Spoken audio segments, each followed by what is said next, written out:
అందరికీ నమస్కారం అండి. నా పేరు షిరీన్ శ్రీరామ్. నేను ఒక సినిమా దర్శకుడిని. నేను ప్రేమించొద్దు అని ఒక పాన్ ఇండియా మూవీ తీశాను. అయితే 2015లో రవికిరణ్ అని ఒక డైరెక్టర్ నాకు రెగ్యులర్గా, అంటే నా సర్కిల్లో, ఫిలిం సర్కిల్లో నాకు ఫ్రెండ్స్గా కొంతమంది ఉంటారు కదా, దాంట్లో రవికిరణ్ అని ఒక డైరెక్టర్ నాకు రెగ్యులర్గా సినిమా తీద్దాం భయ్యా అని రిక్వెస్ట్ చేసేవాడు. అయితే అతను ఒకసారి ఒక ఫేస్బుక్లో ఒక పోస్ట్ పెట్టినాడు. ఆ పోస్ట్ దేని గురించి అంటే, ఒక అమ్మాయిని 2 అబ్బాయిలు చంపేశారు. సో అది నాకు చాలా ఇంట్రెస్టింగ్ అనిపించి నేను రవికిరణ్కి ఈ లైన్ మీద మనం సినిమా తీద్దామని అక్కడి నుంచి నేను అతను ఒక 2-3 డేస్ నాతో వర్క్ చేసిన తర్వాత ఇది నాకు ఇంట్రెస్టింగ్ అనిపించి ఇదే కథని నేను ఒక బస్తీ అమ్మాయి కథగా నేను మార్చి చేస్తున్న క్రమంలో నాకు సాయి రాజేష్ అని ఒక డైరెక్టర్ పరిచయం అయ్యాడు. అంతకుముందు తెలుసు నాకు అతను. సో అతను నాకు ప్రొడ్యూసర్గా పరిచయం అయ్యాడు. ప్రొడ్యూస్ చేస్తానని చెప్పాడు నాకు. ఒక 1 year నా టీంతో, 6 member టీంతో నేను అక్కడ వర్క్ చేశాను డైరెక్టర్గా. సో 1 year మేము స్క్రిప్ట్ ఫినిష్ చేసినాము. సినిమా ఇంతకు అవుతలేదు అని డిలే అవుతుంది. అతను సినిమా చేస్తాను అని డిలే చేశాడు చాలా. ఇంకా 1 year అయిపోయాక నేనే మెసేజ్ పెట్టి వెళ్ళిపోయా. నేను అప్పుడేం నాకు అతనితో డిఫరెన్సెస్ ఏం లేవు. ఎందుకంటే సరే ఫిలిం ఇండస్ట్రీలో ఉన్నాము, ఎదుటోళ్ళకి ఏం కష్టాలు ఉంటాయో మనకు తెలియదు అనే మైండ్ సెట్తో నేను చాలా హ్యాపీగా అక్కడి నుంచి నేను ఎగ్జిట్ అయినా. నేనేం గొడవ పడలేదు. 2023లో చూస్తే అదే బస్తీ అమ్మాయి కథని, బస్తీ అమ్మాయి ఇద్దరు అబ్బాయిల్ని ప్రేమించే కథని ఈయన సాయి రాజేష్ అనేటైనా బేబీ అని ఒక బూత్ సినిమా తీసిండు. నేను బూత్ సినిమా అని ఎందుకు అంటున్నానంటే, నేను రాసిన కథ ఏదైతే బస్తీ అమ్మాయి అనగానే మనకు ఒక అమాయకత్వం, ఒక ఇన్నసెన్స్ కనిపిస్తుంది. ఆ ప్రేమించొద్దు సినిమా కథని ఈయన అది బూత్ సినిమాగా మార్చిండు. అయితే ఇనిషియల్ స్టేజ్లో నాకు ఇది అర్థం కాలేదు, ఏం చేస్తున్నాడు ఈయన అని. సో నాకు అది రియలైజ్ అయ్యి నా టీము మేమందరం రియలైజ్ కావడానికే మాకు చాలా టైం పట్టింది. కానీ నేను ఎక్కడ కూడా 2020లో చాలామంది అడుగుతాం ఎందుకు లేట్ వచ్చినామని. 2023 జూలైలో ఆయన సినిమా రిలీజ్ అయినప్పుడు నేను ఎక్కడ కూడా రచ్చ చేయలేదు, ఎక్కడ కూడా ఎవరికి చెప్పలేదు, నా క్లోజ్ ఫ్రెండ్స్ కూడా ఎవరు చెప్పలేదు. ఇది మొత్తము నేను డైజెస్ట్ చేసుకొని ఇదంతా ఎట్లా జరిగింది, ఏంది, ఇట్లా ఎందుకు చేసిండు, అసలు ఇది అదే కథనా, ఏమనుకుంటున్నాడు ఈయన అని నాకు అది రియలైజ్ కావడానికి చాలా టైం పట్టింది. తర్వాత నేను దీనికి సంబంధించిన ఎవిడెన్సెస్ అన్నీ కలెక్ట్ చేసి అప్పుడు నేను లాయర్ నిఖిలేష్ గారిని కలిశాను. నేను లాయర్ నిఖిలేష్ మనతో. సో నిఖిలేష్ గారిని కలిసి డిసెంబర్లో నేను వాళ్ళకి ఒక లీగల్ నోటీస్ పంపాము. ఏది, నువ్వు కాపీరైట్ ఇన్ఫ్రింజ్ చేసినావు, మీ సినిమాలో మేము రాసిన వాటిలో నీకు ఒక 20 నుంచి 30 సీన్స్ తగులుతున్నాయి సేమ్, నువ్వు కాపీరైట్ ఇన్ఫ్రింజ్ చేశావని లీగల్ నోటీస్ పంపాము. ఆ లీగల్ నోటీస్ పంపితే యాక్చువల్లీ ఇవి ఇంత తప్పు చేసినా కూడా ఒక క్షమించుతూనే వెళ్ళిపోతుంది. అంటే అంత మైండ్ సెట్ ఉన్న పీపుల్ మనం. కానీ ఆయన ఏమన్నాడు అందులో లీగల్ నోటీస్ రిప్లైలో, షిరీన్ శ్రీరామ్కే నేను కథ చెప్పినా అని అన్నాడు. ఆయన నా కథ చెప్పిండంట. ఆయనకంత సీన్ లేదు, ఆయనకంత కేపబిలిటీ లేదు. ఎందుకంటున్నా అంటే 2015లో హృదయకాలయం అనే ఒక సినిమాకి టీజర్ డైరెక్ట్ అండ్ ఎడిట్ చేసి ఇచ్చిన ఆయనకు ఫ్రీగా అంటే రిక్వెస్ట్ మీద ఎడిట్ చేసి ఇచ్చిన ఆయనకు నేను. అది యూట్యూబ్లో 1 million views వచ్చింది. అది ఆయనకు అది పబ్లిసిటీగా ఉపయోగపడింది. అంటే తనకు ఫేవర్ చేసిన వాళ్ళని కూడా వెన్నుపోటు పొడవగలే అంత గొప్ప మనస్తత్వం ఉన్న పర్సన్ సాయి రాజేష్.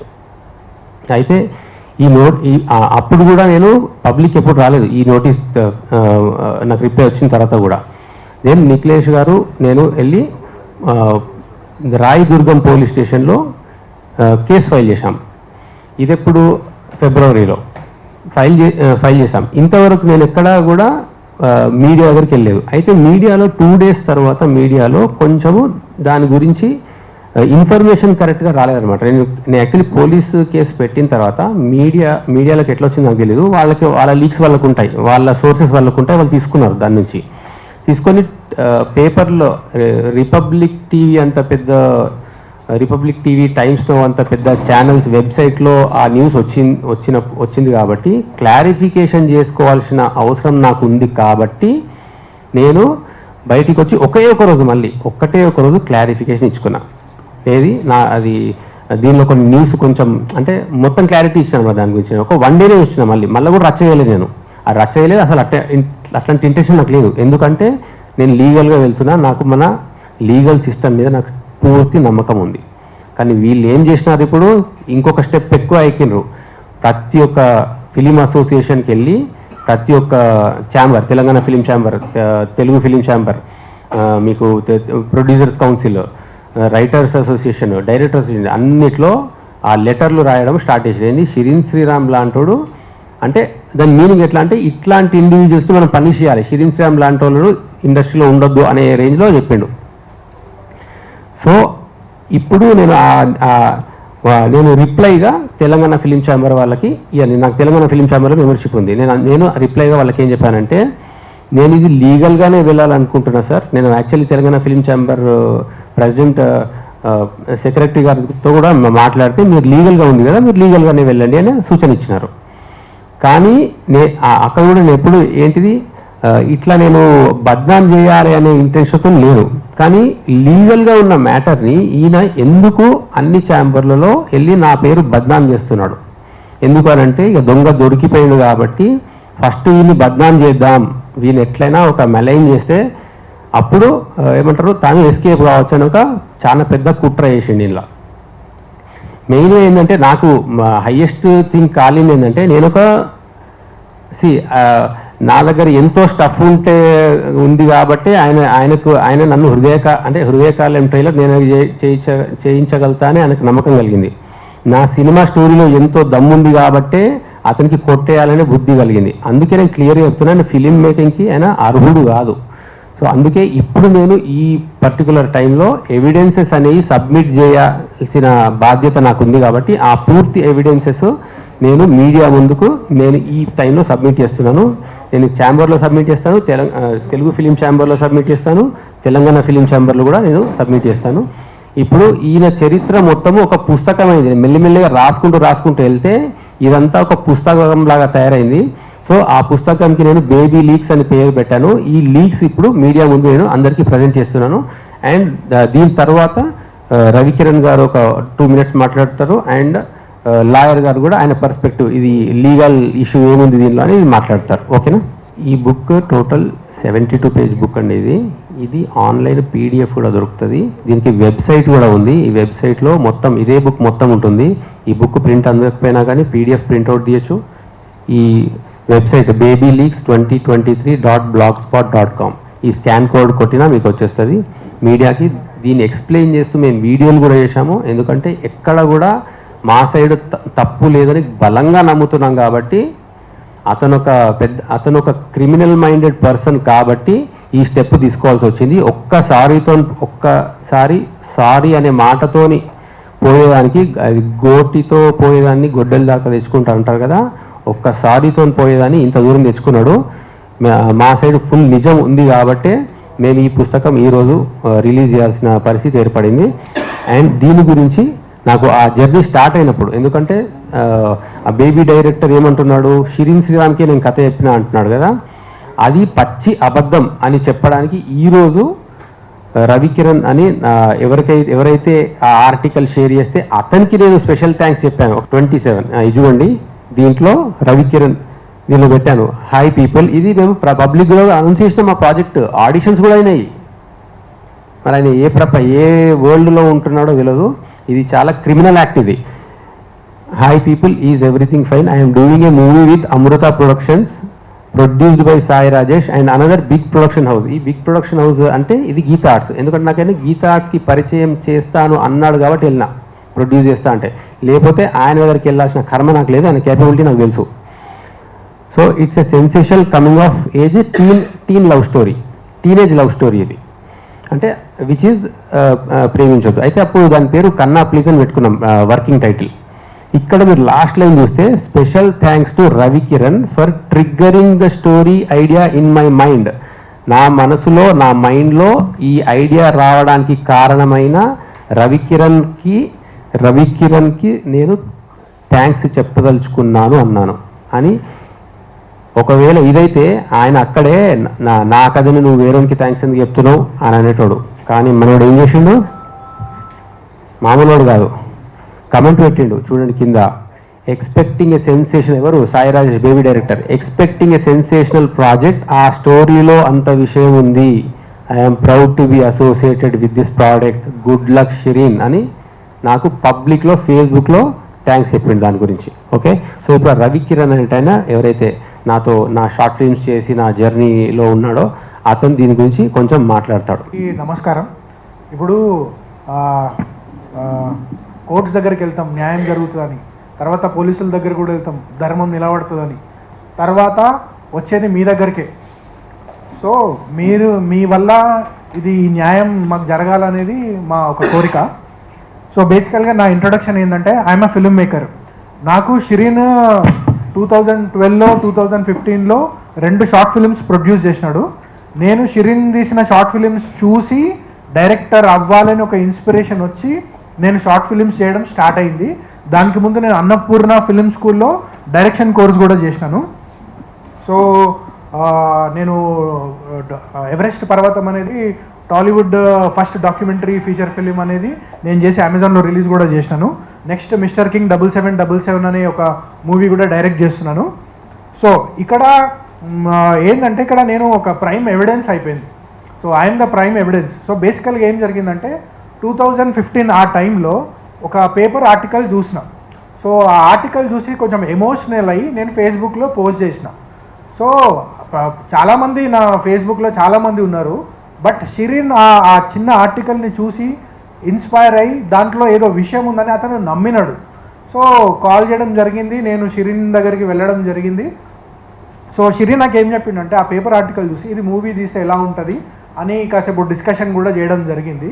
సో తర్వాత నాకు షిరీన్ ఏం చెప్పినాడంటే, ఇట్స్ ఆ ఒరిజినల్ స్టోరీ, దానికి ఎవరు, ఆ అమ్మాయి ఎవరు, ఆమె బ్యాక్గ్రౌండ్ ఏంది, ఆ అబ్బాయిల బ్యాక్గ్రౌండ్ ఏంది, ఎవరు ఇదంతా చేయాలనుకున్నా అదంతా ఏమి ఇన్ఫర్మేషన్ లేదు. ఆ చిన్న ఆర్టికల్లో ఏముందంటే, ఒక అమ్మాయి ఇద్దరిని ప్రేమించింది, ఆ ఇద్దరు ఆ విషయం తెలిసి కలిసి ఆ అమ్మాయిని చంపే ప్రయత్నం చేసినారు అనే ఒక ఆర్టికల్ షిరీన్ని తీసుకొని పూర్తిగా స్టార్టింగ్ నుంచి స్క్రాచ్, ఆ అమ్మాయి అడల్ట్ అయితే బాగుంటుందా, కాలేజ్ స్టూడెంట్ అయితే బాగుంటుందా, ఇవన్నీ ఆలోచించి ఫైనల్గా స్కూల్ స్టూడెంట్ అయితే చాలా ఎక్కువ ఇంపాక్ట్ ఉంటుంది, ఈ స్టోరీ చాలా ఎక్కువ మందికి రీచ్ అవుతుంది, ఒక స్కూల్ స్టూడెంట్ అయితే చాలా ఎక్కువ సింపతి కూడా వస్తుంది, అండ్ ఆమె మారే అవకాశం కూడా చాలా ఉంటుంది. ఎందుకంటే చాలామంది స్కూల్ పిల్లలు ఉన్నారు కాబట్టి వాళ్ళు ఒక డిఫరెంట్ డైరెక్షన్లో వెళ్తున్నారు కాబట్టి వాళ్ళని ఒక మంచి దారిలో పెట్టడానికి షిరీన్ ఆ డిసిషన్ తీసుకొని ఆ అమ్మాయికి ఒక స్కూల్ స్టూడెంట్ అనే ఒక క్యారెక్టర్ ఆమెకి ఇచ్చి ఈ మూవీ స్టార్ట్ చేయడం జరిగింది. సో ఆ అబ్బాయిల క్యారెక్టర్ కూడా ఒకడు పేదోడు, ఒకడు రిచ్ గై ఇలా ఉండాలనే ఆ క్యారెక్టరైజేషన్ కూడా షిరీన్ నా కళ్ళ ముందట ఇదంతా చెప్పడం జరిగిందనమాట. సో ఈ ఫిలిం కోసం స్టార్టింగ్ డే 1 ఫస్ట్ థాట్, మొదటి ఆలోచన నుండి ఈ రోజు వరకు నేను షిరీన్ ట్రావెల్ మొత్తం చూస్తున్నాను. సో ఇక్కడ నేను చెప్పేది ఏంటంటే, ఇప్పుడు వాళ్ళు నిజం చెప్తున్నారా మేము నిజం చెప్తున్నా ఇదంతా తేల్చాల్సింది మనం కాదు. నేను లై డిటెక్షన్ టెస్ట్ కోసం నేను రెడీ. సాయి రాజేష్ రెడీయా? ఈరోజు నేను లై డిటెక్షన్ ఒక్కసారి కాదు 10 సార్లు వస్తా. 10 సార్లు నేను లై డిటెక్షన్ సిస్టంలో టెస్ట్ ఇచ్చి అది నిజమా కాదా అనేది గ్రాఫ్ ఏదో ఉంటుంది, అందులో ప్రూవ్ చేసుకోమని చెప్పండి. సాయి రాజేష్ని కూడా రమ్మనండి. ఒకసారి కాదు, నేను 10 సార్లు వస్తా, అతన్ని కూడా 10 సార్లు రమ్మనండి. ఎవరు నిజం చెప్తున్నారో అక్కడే తెలిసిపోద్ది. అంతే కదా? సో న్యాయం మా సైడ్ ఉంది కాబట్టి మాకు భయపడే అవసరం లేదు. ఈ కోర్టే కాదు, సుప్రీంకోర్టు, ఎనీ కోర్టు మేము రావడానికి రెడీ ఉన్నాం. సో అందులో ఏమీ ఇది లేదు. So coming to this post, Sai రాజేష్ని నేను 10 years బ్యాకే అన్బ్లాక్ చేసిన. ఎందుకు అన్బ్లాక్ చేసిన అంటే, ఐ డెంట్ ఫీల్ అతనితో నేను మందు కూడా కొట్టిన, పబ్స్ కూడా వెళ్ళిన, కానీ అతన్ని అన్బ్లాక్ చేయాల్సిన అవసరం నాకు వచ్చింది. ఎందుకంటే ఐ డెంట్ ఫీల్ గుడ్. ఆ పర్సన్ని చూస్తే నాకు నచ్చలేదు. ఎందుకు నచ్చలేదని నేను 10 years బ్యాక్ వచ్చి చెప్పాల్సిన అవసరం ఇదంతా లేదు. ఒక పర్సన్ నచ్చలేదంటే నచ్చలేదు, బట్ 10 years తర్వాత ఇదంతా జరగడం సో సాడ్. సో ఇక్కడ మెయిన్ థింగ్ ఏంటంటే, షిరీన్ అనే అతను ఒక ఫెలో ఫిల్మ్ మేకర్. ఒక సినిమా 9 years నుంచి చేస్తున్నాడంటే దానికి చాలా రెస్పెక్ట్ ఇచ్చి అతను చేసుకునే పని అతను చేసుకొని ఇవ్వాలి. బట్ ఫిలిం షూట్ చేస్తుంటే ఆ స్క్రిప్ట్ దొంగలించి మరి సినిమా చేయాల్సిన అవసరం అతనికి లేదు. అండ్ June 7th ప్రేమించొద్దు అనే మూవీ రిలీజ్ అవుతుంది. రిలీజ్ టైంలో రిలీజ్ గురించి ప్రమోషన్స్ చేసుకోవాలా, లేకపోతే దీని గురించి ఇదంతా అవసరమా? అతని డ్రీమ్, అతను చిన్నప్పటి నుంచి కల కానీ ఒక డ్రీమ్ అది, అట్లాంటి డ్రీమ్ని అతను నాశనం చేసే ప్రయత్నం చేసినాడు. సో దయచేసి మీరు ఖచ్చితంగా న్యాయం జరిపించాలని మీ అందరినీ నేను కోరుతున్నాను.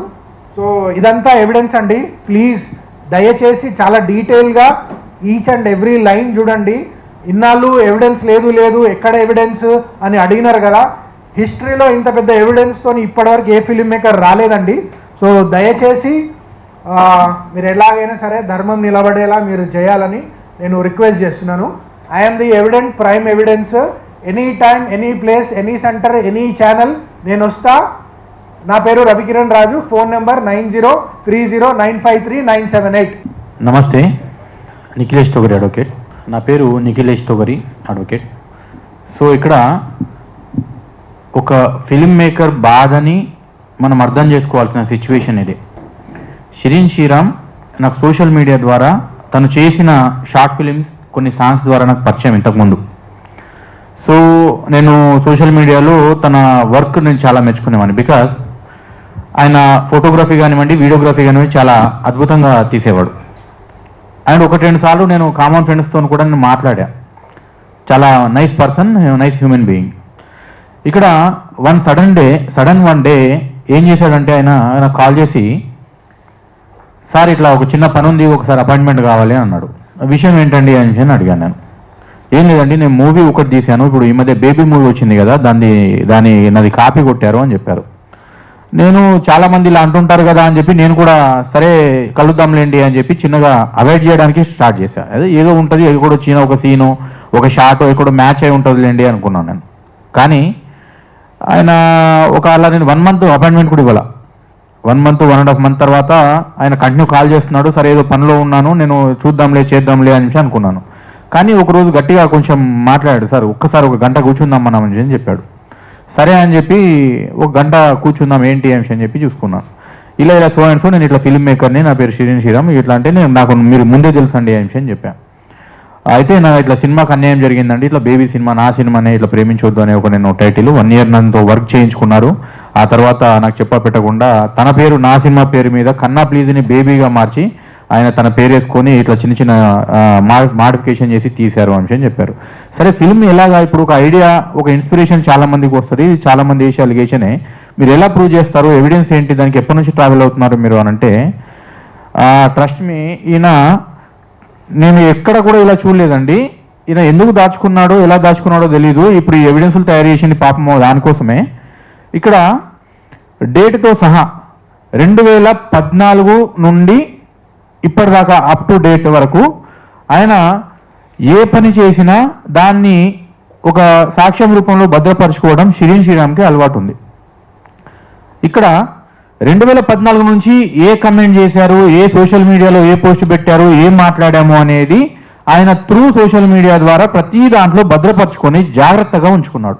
నేను ఆ ఎవిడెన్స్ అంతా చూసిన తర్వాత ఈయన ఆ సినిమాకి నా సినిమాకి ఏమేమి సీన్లు మ్యాచ్ అవుతున్నాయి అన్న తర్వాత నేను ఒక్కసారి షాక్ గురయ్యా. అరే ఇలా ఎవిడెన్స్ ఇంత పకడ్బందీగా కూడా దాచుకోవడం సాధ్యమా అనేది నేను ఆలోచించి, మరి ఫిల్మ్ మేకర్ మనస్తత్వం ఎలా ఉంటుందంటే, కొత్తగా ఇండస్ట్రీకి వచ్చే ఫిల్మ్ మేకర్ చాలా సెన్సిటివ్గా ఉంటారు. చాలా సెన్సిటివ్గా ఉండి, నేను నా కెరీర్ బయటకు వస్తే చాలు, నాకు పేరు రావాలి, నాకు ఇండస్ట్రీలో గుర్తింపు రావాలి, పబ్లిక్లో గుర్తింపు రావాలి అని ఒక ప్యాషనేట్గా పనిచేస్తారు. అలాంటి క్రమంలో ఈయన తీసే సినిమాని, ఈయన ఆస్తిని, ఈయన ఇంటలెక్చువల్ యొక్క ప్రాపర్టీని ఎవరో సడన్గా దొంగతనం చేసి ఈయన పుట్టకొడితే ఆ బాధ ఎలా ఉంటుందో నాకు తెలుసు. ఎందుకంటే నాకు లిటరేచర్ మీద నాకు కొంచెం గ్రిప్ ఉంది. నేను కూడా ఫిల్మ్ మేకింగ్ సైడ్ ఒక కన్నేసి ఉంచాను అనమాట. సో దానివల్ల ఒక క్రియేటివ్ పర్సన్ యొక్క బాధ ఏందనేది నాకు అర్థమైంది. అరే ఇలాంటి పర్సన్ అన్యాయం జరగకూడదు కదా అని చెప్పి నేను, సరే మరి మీ ఎవిడెన్స్ ఉంటే దాన్ని కేసు ఎందుకు ఫైల్ చేయలేదు, ఇన్ని రోజులు ఇంత లేట్ ఎందుకు చేశారు అని అడిగాను. మేము షాక్కు గురయ్యి టీం అందరూ డిస్కస్ చేసుకొని ఆయనకి బయటపడడానికి మాకు చాలా టైం పట్టింది సార్, ఎలాగైనా మనము దీన్ని నాకు మంచి గైడెన్స్ ఇవ్వండి అనేసరికి సరే అని చెప్పాను. ఇమీడియట్గా అబ్బాయి వెళ్ళి రాయదుర్గం పిఎస్ అండర్లో వచ్చింది. వీళ్ళు ఆఫీస్ పనిచేసిన ఆఫీసు 1 year పనిచేశారు వీళ్ళు ప్రీ ప్రొడక్షన్ కోసం, ఏది బేబీ సినిమా కోసం. ఆ రాయదుర్గం పిఎస్లో కంప్లైంట్ ఇస్తే పోలీసులు కూడా ఎవిడెన్స్ చూసి షాక్ అయ్యారు. అరే ఇంత గొప్ప ఎవిడెన్స్ దాచుకున్నాడు అబ్బాయి, ఇలాంటి అబ్బాయికి అన్యాయం జరగకూడదు అని వాళ్ళు కూడా కొంచెం సెక్షన్ ఆఫ్ లా చూసుకొని ఇచ్చిన కంప్లైంట్ మీద వర్క్ చేసి వాళ్ళు 420, 120B, 63A కాపీరైట్ యాక్ట్, ఆ తర్వాత 109 IPC సెక్షన్ల కింద కేసు ఫైల్ చేశారు. ఆ తర్వాత ఇది లీగల్ సిస్టంలో ఇన్వెస్టిగేషన్లో ఉంది. Okay, well and good. అయితే ఇప్పుడు కూడా ఏంటంటే తన మూవీ ప్రమోషన్లో ఆయన పని ఆయన బిజీ ఉంటే ఈయన మీద ఇంకా ఫాల్స్ అలిగేషన్స్ చేస్తూ కంప్లీట్గా ఈ యొక్క ఛాంబర్స్కి ఈయన మీద తప్పుడు లెటర్స్ రాస్తున్నాడు. దాన్ని చూసి కూడా సార్ నా సినిమా నేను రిలీజ్ చేసుకుంటున్నాను, నేను నా మీద తప్పుడు అలిగేషన్స్ చేస్తున్నారు అని చెప్పి అంటే మరి ఏం చేస్తారు అని అంటే, నేను అది ఎవిడెన్స్ ఉన్నాయి సార్, ఇక తప్పదు కోర్టుకు సబ్మిట్ చేయాల్సిన ఎవిడెన్స్, నేను దాంట్లో కొంత భాగం మాత్రం నేను మీడియా ముఖంగా నేను నా మీద ఇంత నిందలు ఆల్రెడీ ఒక బాధలో ఉన్నా ఇంకో బాధ నేను భరించలేను అని మీడియా ముఖంగా కొన్ని ఎవిడెన్స్ తీసుకొని ఇలా మా అందరికీ ప్రతిసారి వెళ్ళే బదులు అందరికీ ఒకేసారి ఇలా ఇచ్చేసి సరిపోతుందని బుక్ రూపంలో తయారు చేసుకున్నారండి. ఇది ఎక్సిడెంట్. సరే, వాట్ ఎవర్. యాక్చువల్గా ఏంటంటే ఈ ఇష్యూ అనేది లీగల్ ఇష్యూ ఉంది, కోర్టులో ఇది నడుస్తుంది, చట్టం మీద అందరికీ నమ్మకాలు ఉన్నాయి. అండ్ ఇప్పుడు వచ్చే కొత్త చట్టాలు మీ అందరికీ తెలుసు, కొత్త చట్టాలు చాలా బలంగా రూపొందించుకున్నాయి. ఈ ఎవిడెన్స్ ప్రకారం కొత్త చట్టాలతోని ఇక ముందు జరగబోయేది ఏదైతే ఉంటుందో దాంట్లోంచి అఫెండర్ తప్పించుకునే ఛాన్స్ కూడా ఉండదు. మళ్ళీ ఫాల్స్ అలిగేషన్ చేసినందుకు మిగతా కేసులు కూడా ఇంకా వేరే కేసులు కూడా పెట్టే అవకాశం ఉంటుంది అబ్బాయికి. 100%గా ఆయన 3 డిమాండ్స్ చేస్తున్నారు. ఇది ఆ 3 డిమాండ్స్ని మీరు లీగల్గా తేల్చుకుంటారా లేకపోతే ముందే మీరు ఏదైనా సెటిల్మెంట్ చేసుకుంటారా అనేది అది మీ ఇష్టం. ఆయన 3 డిమాండ్స్ ఇచ్చారు. ఏంటి అంటే, ఒకటి, నిజాన్ని ఒప్పుకోండి, ఇట్లా ఫాల్స్ అలిగేషన్స్ చేయకండి, స్టోరీ నాది, నేను ఇలా కాపీ కొట్టాను అని నిజాన్ని ఒప్పుకోండి, అందరి ముఖం ముందర అని చెప్పి ఒకటి డిమాండ్ చేస్తున్నారు. రెండోది, కాపీరైట్ యాక్ట్ ప్రకారం కంపెన్సేషన్ ఏదైతే ఈయన ఆస్తి intellectual property has huge value. అంటే ఎట్లా అంటే, ఇప్పుడు ఒక నార్మల్ ఒక ఇల్లుకు ఒక రేటు కట్టొచ్చు, ఒక ప్లాట్కి ఒక రేటు కట్టొచ్చు, ఒక ప్రొడక్ట్కి ఒక రేటు కట్టొచ్చు, కానీ మీకు ఒక పదానికి, ఒక ఇంటలెక్చువల్ ప్రాపర్టీకి, ఒక స్టోరీకి దానికి రేటు కట్టడం అనేది చిన్న విషయం అవుతుంది. అంటే ఒక క్రియేటివ్ పర్సన్కి అనేది ఒక రేటు కట్టడం అనేది చిన్న విషయం అవుతుంది. సో కాపీరైట్ ప్రకారము ఇప్పుడు నెక్స్ట్ జరగబోయే ఏదైతే సినిమాలు అతను హిందీ అంటున్నారు, ఇంకా వేరే లాంగ్వేజ్లు అంటున్నారు, అన్నిటికీ ఈయన పేరు వేయాలనేది రెండో డిమాండ్. దాంతోపాటు ఇప్పటిదాకా వాళ్ళు ఏదైతే ఈయన ప్రాపర్టీ మీద వాళ్ళు సంపాదించుకున్న పేరు కావచ్చు, డబ్బు కావచ్చు, దాంట్లోంచి కూడా చట్ట ప్రకారం ఎంతైతే ఈయన షేర్ కావాలో అంతా డిమాండ్ చేస్తున్నారు. అలాగే మూడో డిమాండ్ ఏంటంటే, వీళ్ళు స్క్రిప్ట్ను అమ్మకూడదు అండ్ స్క్రిప్ట్ను వేరే భాషలోకి డబ్ చేయాలన్నా రీమేక్ చేయాలన్నా చట్ట ప్రకారం నాకే చెల్లుతుంది కాబట్టి అది కూడా నాకే ఇవ్వాలని శ్రీరామ్ గారు మీడియా ముఖంగా అందరికీ చెప్పదలుచుకున్నారు. సరే, ఇంకా మిగతా ఏవైతే ఉంటాయో మీకు ఏదైనా డౌట్స్ ఉంటే ఆయనని క్వశ్చన్ చేయొచ్చు. 100%గా ఆయనకి న్యాయం చేస్తుంది, గట్టిగా పోరాడదాం. ఇట్లాంటి ఎవిడెన్స్ ఉన్న కేసు ఒకటి ఉంది. ఈ ఇండస్ట్రీలో ఇంత పకడ్బందీగా ఎవిడెన్స్ చూసుకున్నాడు, ఆయనకు 100% న్యాయం జరగాలని ఆశిద్దాం. కొత్త చట్టాలు, కోర్టులు అన్నిటి నిజానికి మంచి పర్సన్కి ఎప్పుడు కూడా అండగా ఉంటాయి. మనం కూడా అండగా ఉందాం, ఆయనకి న్యాయం జరుగుతుంది. And thank you very much. Srinu గారు, ఒకసారి మీ పాయింట్ ఆఫ్ వ్యూలో. మనము వాళ్ళ సినిమా మీద నిజం ఒప్పుకోండి అని రాస్తున్నాము. సెకండ్ది, compensation as per the copyright act. థర్డ్ది, ఆ సినిమాని డబ్బింగ్ చేయొద్దు, ఇంకా ఏ లాంగ్వేజ్లో తీయొద్దు. కానీ సినిమా మీద మా పేరు అని చెప్పారు కదా, అది మాకొద్దు. అది ఒక బూత్ సినిమా. ఆ బూత్ సినిమా మీద నా పేరు ఉండడం అనేది నాకే ఇన్సల్ట్. అట్లాంటి డిమాండ్ నాకు లేదు ఇది. ఓకే, సో అంతే అండి. ఏమన్నా క్వశ్చన్స్?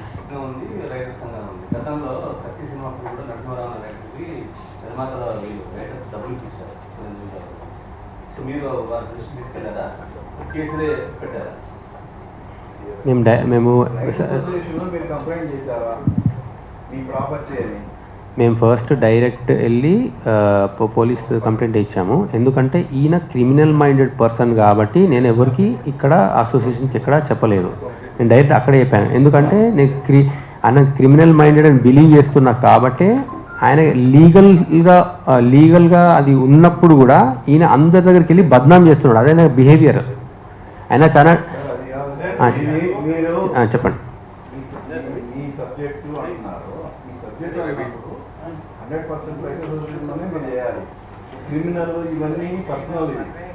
పర్సనల్ ఎందుకు అవుతుంది? నేను I'm believing the system in the country.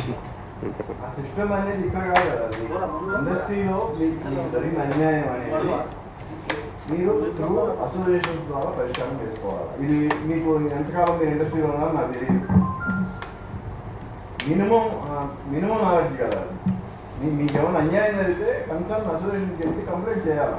మీరు చేయకుండా నాకు భవిష్యత్తులో చేస్తారంటే అది కరెక్ట్ కాదు కదా. అది నాకు ఈ అసోసియేషన్లో మెంబర్షిప్ లేదు. తెలంగాణ ఫిలిం ఛాంబర్లో నాకు మెంబర్షిప్ ఉంది. One thing. ఇంకొకటి ఏంటంటే ఆ విఘ్నత అనేది నేను న్యూ కమర్ని ఫస్ట్ ఫిలిము ఆయన 4 సినిమాలు చేసినప్పుడు మీరు అన్నట్టు కాంప్రమైజ్ అయితే ఆయన ఫస్ట్ ఒకసారి మాట్లాడదాం అనాలి. ఇందులో నేను ఫిలిం ఛాంబర్కి తెలంగాణ ఫిలిం ఛాంబర్ దాంట్లో కూడా నేను రాశాను దాంట్లో, సార్ ఒకవేళ తెలంగాణ ఫిలిం ఛాంబర్ కనుక ఈ ఇష్యూని సాల్వ్ చేయాలనుకుంటే నేను పూర్తిగా సహకరిస్తాను అని అందులో మెన్షన్ చేసిన. ఆ లైన్ చూసి అట్లీస్ట్ వాళ్ళకు మెచ్యూరిటీ ఉంటే, ఒక 4 సినిమాలు పెద్ద ప్రొడక్షన్ హౌసెస్ అవి, వాళ్ళకి ఆ మెచ్యూరిటీ ఉంటే అవునరా బాబు ఇది ఇండస్ట్రీలో మనం సాల్వ్ చేసుకోవాలి అని అనుకున్నప్పుడు వాళ్ళు నాకు రావాలి. ఇది మనం సాల్వ్ చేయాలి. వాళ్ళు రాలేదు.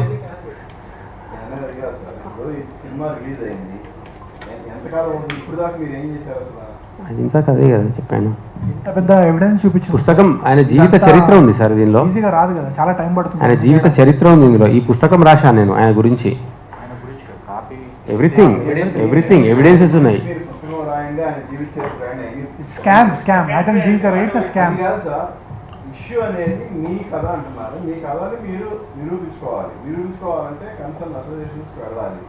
అవన్నీ వదిలిపెట్టి సినిమా రిలీజ్ అయ్యి సూపర్ అయిన తర్వాత ఇంతకాలం తర్వాత వచ్చి మీరు ఎందుకంటే ఆయన ఇట్లాంటిది మళ్ళీ ఎప్పుడు జరగకూడదనే ప్లాన్తోనే వచ్చాను, ఐడియాతోనే వచ్చాను. ఇట్లా మళ్ళీ ఎవ్వరు ఇట్లాంటివి చెయ్యకూడదు అని అందరికీ బుద్ధి రావాలనే ఇంటెన్షన్తోనే చేశాను ఇది. ఫ్యూచర్ జనరేషన్స్ లో ఎవరు ఇట్లా కాపీ కొట్టి వేరే ఇంటలెక్చువల్ ప్రాపర్టీని ఎవరు దోచుకోవద్దు, దొంగలించద్దు అనే ఇంటెన్షన్తో ఇంతసేపు ఆగి ఇంత ఎవిడెన్స్ కలెక్ట్ చేసి వచ్చినాం. అది మెయిన్ రీజన్. ఆయనకి ఏమైనా విఘ్నత ఉంటే ఆయన నాకు ఏ ఒక పాయింట్ ఆఫ్ టైంలో ఒక ఫోన్ కాల్ చేసినా కానీ అది బ్యాకప్ అయ్యేది. అంత పెద్ద వాళ్ళు కూడా ఉన్నప్పుడు కూడా ఒక్కసారి ఫోన్ కాల్ చేసి మాట్లాడొచ్చు కదా అని అంటే కాదు, ఈగోకి వెళ్ళిపోయింది ఆయన. రివర్స్ లో ఆయన నా మీద అలిగేషన్ ఇస్తున్నాడు. నేనే ఏమంటారు ఆయన కథ ఎత్తునని రివర్స్ అలిగేషన్ చేస్తున్నాడు. అందుకే ఈ క్వశ్చన్స్ అని నన్ను 100 క్వశ్చన్స్ అడిగితే ఆయన 1,00,000 క్వశ్చన్స్ ఎదుర్కోవాల్సిన అవసరం వస్తుంది. ఇప్పుడు నేను ఒక పాయింట్ చెప్తాను. వీరశంకర్ ఉన్నాడు కదా ప్రెసిడెంట్ అసోసియేషన్, అతను నన్ను పిలిచి దీని గురించి మొత్తం అడిగాడు. నేను యాజ్ ఇట్ ఈస్ మొత్తం ఉన్నట్టు చెప్పిన. సో వాళ్ళు ఏమన్నారంటే మీ దగ్గర ఎంత డబ్బు ఉంది, ఎన్ని కోట్లు ఉన్నాయి, మీరు ఈ కేసు నిలబడగలరా అన్నాడు. నేను ఒకటే పాయింట్ చెప్తున్నా, ఈ కేసు నిలబడడానికి మాకు ఎన్ని కోట్లు ఉన్నాయి, ఎన్ని డబ్బులు ఉన్నాయి కాదు, ఎంత నిజం ఉంది, మా దగ్గర న్యాయం ఉంది, అందుకని మేము దీన్ని ఫైట్ చేస్తున్నాం. ఎన్ని కోట్లు ఉండాలండి న్యాయం గెలవడానికి? ఎన్ని కోట్లు ఉండాలి? సినిమా రిలీజ్ అయినమాట ఎందుకు మీరు ఈ విషయాన్ని ప్రెస్ ముందు కానీ లేదంటే కన్సర్న్ సార్ ఇప్పుడు ఏ ఎవిడెన్స్ లేకుండా కోర్టుకి వెళ్తే ఎవిడెన్స్ అడుగుతారు కదండి. హలో ఎక్స్క్యూజ్ మీ, ఇదే క్వశ్చన్ నేను అడిగానండి అబ్బాయిని. ఏంటంటే నా దగ్గర నన్ను కన్సల్ట్ చేసినప్పుడు ఇదే క్వశ్చన్ నేను అడిగాను.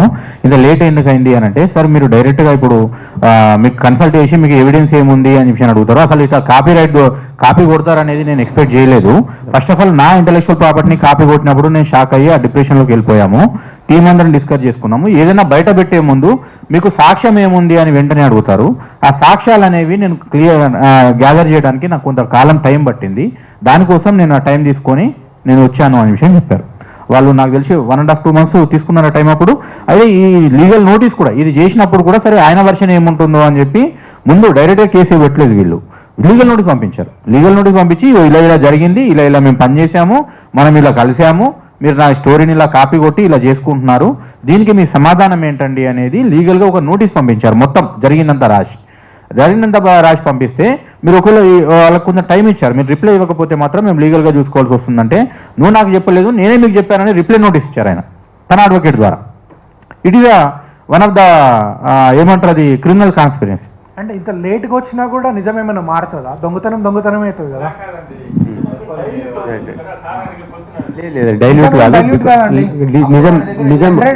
నిజం ఎప్పుడు డైల్యూట్ కాలేదండి. చరిత్ర మొత్తం మీరు తిరిగేసి చదువుకోండి. నిజం అనేది ఎప్పుడు సరే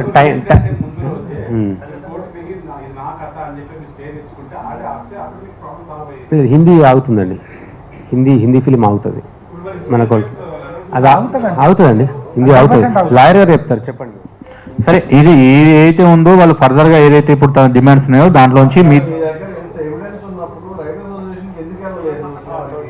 తను యాక్చువల్గా న్యూ కమర్ అండి. ఈ అసోసియేషన్ గురించి పెద్దగా అవగాహన లేదు ఆయనకి. ఇండిపెండెంట్ ఫిల్మ్ మేకర్ కూడా, independent film maker, he has no subscription in that associations. ఆ అసోసియేషన్ మెంబర్షిప్ లేదు. అండ్ రెండోది, ఆయన పెద్ద ప్రొడక్షన్ హౌస్లోంచి కనెక్షన్స్ ఉన్నాయి, ఈయనేమో నేను న్యూ కమర్ని వస్తున్నాను, నాకు సపోర్ట్ దొరుకుతుందా లేదా అనే ఒక కన్ఫ్యూజన్లో ఉన్నాడు. అదొకటి, దానికి కూడా అప్రోచ్ అవ్వలేదు. మేబీ ఇప్పుడు ఫ్యూచర్లో అప్రోచ్ అయ్యే అవకాశం ఉంది. సార్ యాక్చువల్లీ నేను ఇంతకుముందు కూడా చెప్పాను కదా, నేను ఫస్ట్ టైం ఫిలిం మేకర్ని. అక్కడ తెలంగాణ ఫిలిం ఛాంబర్కి, లేకపోతే ఈ డైరెక్టర్ ఎవరైతే ఉన్నాడో 4 సినిమాలు తీసినాడు ఆయన. తెలంగాణ ఫిలిం ఛాంబర్కి నేను ఆ సూచన చేసిన, ఏంటిది సార్ మీరు కనుక ఒకవేళ దీనికి సపోర్ట్ చేస్తే నేను కంపల్సరీ ఇక్కడే సాల్వ్ చేస్తాను, ఆ సూచన నేను చేసిన. ఇందులో ఎవ్వరు పెద్దోళ్ళైనా కానీ ఒక్కరికైనా ఆ థాట్ వచ్చుంటే, అవునరా బాబు ఇక్కడే దీన్ని ఇక్కడే క్లోజ్ చేద్దాము అని అనుకునేటోళ్ళు వాళ్ళు. నన్ను అడగడం కాకుండా ఆ పెద్దవాళ్ళని అడగాలి ఆ విషయము. ఆయన వచ్చింది కదా మీ దగ్గరికి, క్లియర్గా చెప్పిండు కదా అందులో, మనం ఇక్కడే సాల్వ్ చేసుకుందాం ఇండస్ట్రీలో అని అంటే మీరు లీగల్గానే సాల్వ్ చేసుకొని వాళ్ళు చెప్పిండ్రు. కాబట్టి నేను అట్లా కంటిన్యూ అయినా. ఇంకొకటి సార్ టైం విషయం చెప్తాను. టైం అంటే ఇది ఎమోషనల్ ఉంటుంది. ఎందుకంటే ఇప్పుడు ఇక్కడ నా ఫ్రెండ్ రూపక్ రొనాల్డ్స్ అని ఉన్నాడు, కాలేజ్ ఫ్రెండ్. అతను పరేషాన్ ఒక మూవీ తీసినాడు. సేమ్ సాయి రాజేష్ దగ్గర కొబ్బరి మట్ట సినిమా అని తీసినాడు. ఎవరు? రూపక్ డైరెక్టర్. ఆయన చెప్పుకోడు ఎప్పుడు, నీ ఫస్ట్ సినిమా ఏందిరా, నా college friend, film school friend నాకు, నీ ఫస్ట్ సినిమా ఏందిరా అని అంటే పరేషాన్ అని చెప్తాడు. కానీ రానా గారు రిలీజ్ చేసినారు రీసెంట్గా, పరేషాన్ అని చెప్తాడు కానీ ఎప్పుడు కొబ్బరి మట్ట అని చెప్పాడు. అంత హారిబుల్ ఎక్స్పీరియన్స్ ఆయనకు సాయి రాజేష్తో. ఆయన నాకు స్క్రీన్ షాట్ ఇచ్చిండు, ఈ బుక్లో ఉంటుంది చూడండి. 5 years పనిచేస్తే ₹1 కూడా ఇవ్వలేదు ఆయనకు, ₹1 కూడా ఇవ్వలేదు. లాస్ట్ 5 years తర్వాత మెసేజ్ పెట్టిండు, సార్ నేను మిమ్మల్ని నమ్మి ఇన్ని రోజులు మీతో పనిచేసిన, ఆఖరికి సినిమా రిలీజ్ అయింది, మీరు హిట్ అయిందని కూడా పబ్లిక్కి చెప్తున్నారు, కొబ్బరి మట్ట సినిమా హిట్ అయిందని కూడా పబ్లిక్కి చెప్తున్నారు, నాకు ఒక ₹1 lakh ఇవ్వండి సార్ అని అడిగిండు రూపక్. 1 lakh 5 yearsకి ఎంత అవుతుందండి? పర్ మంత్ 1500, 2000 రూపీస్ అవుతుంది. ఒక జూనియర్ ఆర్టిస్ట్ వెళ్ళి ఒక జూనియర్ ఆర్టిస్ట్కి 3000 ఇస్తారు, నాకు 3000 ఇస్తారా, రఫ్ 3000 1 day ఇస్తారు. ఈయన నెలకి 2000 అడిగిండు. అడిగితే అది కూడా ఇస్తా అని చెప్పి ఎగ్గొట్టాడు. ఇప్పుడే రూపక్ దగ్గరికి వెళ్ళి, ఒరే 5,000 ఏం చేసినవరా అంటే, అది అనుభవించడం తెలుస్తుంది. 5,000 ఏం చేసినవరా, ఈ స్క్రీన్ షాట్ నాకు ఎందుకు చూపెట్టలేరా, మేము ఇంతమంది ఉన్నాం రా అని అంటే, అది అనుభవించేటోడికి అర్థమవుతుంది అది ఆ పాయింట్. సో అందుకే ఇవన్నీ షాక్ వాల్యూలో ఉంటాయండి. ఇట్లాంటి వాళ్ళు కూడా ఉంటారా అని అనిపిస్తుంది. ఆ షాక్ వాల్యూ నుంచి బయటికి రావడానికి మనకు టైం పడుతుంది. Because industry is a very beautiful place. మనకు చాలా ఏమంటారంటే ఒకరికొకరు రెస్పెక్ట్ ఇచ్చుకొని మాట్లాడతారు. సార్ అంటారు, గారు అంటారు. నేను యాక్చువల్లీ తెలంగాణ నుంచి వచ్చిన, నాకు ఎక్కువ గారు అనే వర్డ్ అలవాటు లేదు నాకు. కానీ ఇండస్ట్రీలోకి వచ్చినాక అందరినీ గారు అని రెస్పెక్ట్తో సంబోధించడం ఇక్కడ నేర్చుకున్నా. సో ఇంత బ్యూటిఫుల్ ప్లేస్లో ఇట్లాంటి షాకింగ్ పీపుల్ ఉంటారని నేను ఎవరు ఎక్స్పెక్ట్ చేయరు. సో అందులోంచి బయటపడడానికి టైం పడుతుంది, అందుకే కొంచెం టైం పట్టింది. బట్ నిజం అనేది ఎప్పటికైనా బయటికి వస్తుంది. అది ఈరోజు వచ్చింది. అది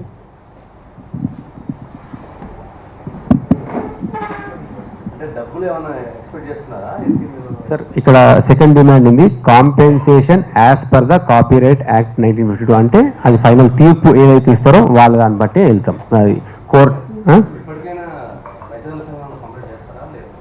ఇది ఇప్పుడు దీన్ని ఏం పెట్టాను, తెలంగాణ ఫిలిం ఛాంబర్లో నా మీద అన్ని ప్లేసెస్లో అలిగేషన్స్ చేస్తున్నారు.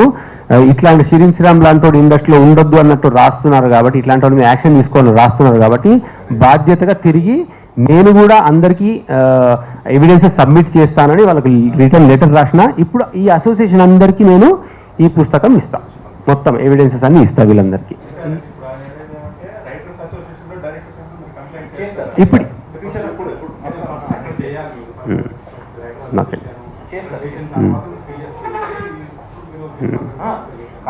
అసోసియేషన్కి కంప్లైంట్ ఇవ్వడానికి పిఎస్కి వెళ్ళడానికి సంబంధం లేదండి. లీగల్గా మనం ఎప్పుడైనా మనం డైరెక్ట్గా పిఎస్కి ఇచ్చేయచ్చు. అసోసియేషన్ అనేది ప్రైవేట్ బాడీ, జనరల్ ఇండస్ట్రీ. లేదు అక్కర్లేదు. అక్కడ నుంచి మనం డైరెక్ట్ రిజిస్ట్రేషన్ కాపీరైట్ ఇది చేసుకున్నా సరిపోతుంది. ఇంకో 2-3 రకాలు కూడా రిజిస్ట్రేషన్స్ ఉంటాయి. అబ్బాయి చేశాడు అది. ఒక ఓన్లీ కాపీ రైటర్స్ అసోసియేషన్లోనో డైరెక్టర్ అసోసియేషన్లోనో కాపీరైట్ రిజిస్ట్రేషన్ చేస్తేనే రిజిస్ట్రేషన్ అవుతుంది అనేది ఇన్ని రోజులు అనుకుంటారు. అది కాదు. రిజిస్ట్రేషన్ ఇంకో 2 రకాలు కూడా ఉంటుంది. అది తను ఆ జాగ్రత్త పడ్డాడు. కాపీరైట్ ఏదైతే బేబీ సినిమా ఆయన ఏదైతే రిజిస్ట్రేషన్ చేసుకున్నాడో అంతకు ముందే ఆ స్క్రిప్ట్ అనేది ఇతని దగ్గర రిజిస్టర్ అయి ఉంది. ఓకే, కోర్టుకు కావాల్సిన ఎవిడెన్స్ లీగల్గా he is a very strong. Okay, so ఇప్పుడు మీరు ఏదైతే అంటున్నారో 100% పెద్ద మనుషుల దృష్టికి తీసుకెళ్తారో, వాళ్ళు ఏదైతే న్యాయం చెప్తారో ఆ రూట్లో ఫాలో అవ్వడానికి కూడా తనకు నచ్చితే ఈజ్ రెడీ.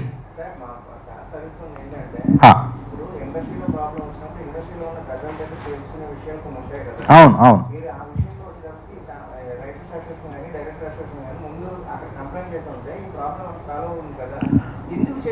అయితే డైరెక్ట్ అసోసియేషన్లో ఆయన మెంబర్షిప్ లేదు ఒకటి, ఆ మెంబర్స్ వాళ్ళకు మాత్రమే వాళ్ళు హెల్ప్ చేస్తారు ఒకటి. కాపీరైట్ అసోసియేషన్ అంటే ఇది రైటర్ అసోసియేషన్లో కూడా మెంబర్షిప్ లేదు, అక్కడ మెంబర్షిప్ తీసుకుంటేనే వీళ్ళు హెల్ప్ చేస్తారు. ఇప్పుడు తీసుకుంటున్నారు, నెక్స్ట్ ఫ్యూచర్లో ఏంటంటే అప్కమింగ్ డేస్లో తీసుకుంటారు. అది ఆ పెద్ద మనుషుల మధ్యలో కూడా కూర్చుంటారు, ఎందుకంటే తన మీద ఫాల్స్ అలిగేషన్ చేస్తున్నాడు కాబట్టి.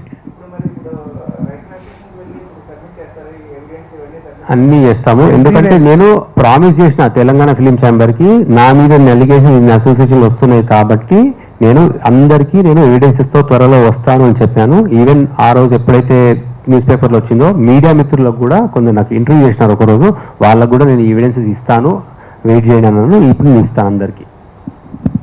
ఇది చాలా కష్టపడి చేసిన ఫిలిం అండి, చాలా టీం, చాలా huge work. So June 7th ఈ మూవీ రిలీజ్ అవుతుంది. ఇప్పుడు ఆ సాయి రాజేష్ బలుపు ఏంటంటే అంత పెద్ద హిట్ సినిమా నేను ఇచ్చిన, అందుకే నేను ఏమైనా చేయొచ్చు, ఇండస్ట్రీలో ఏం చెప్పినా నడుస్తా అనే ఒక బలుపుతో ఉన్నాడు.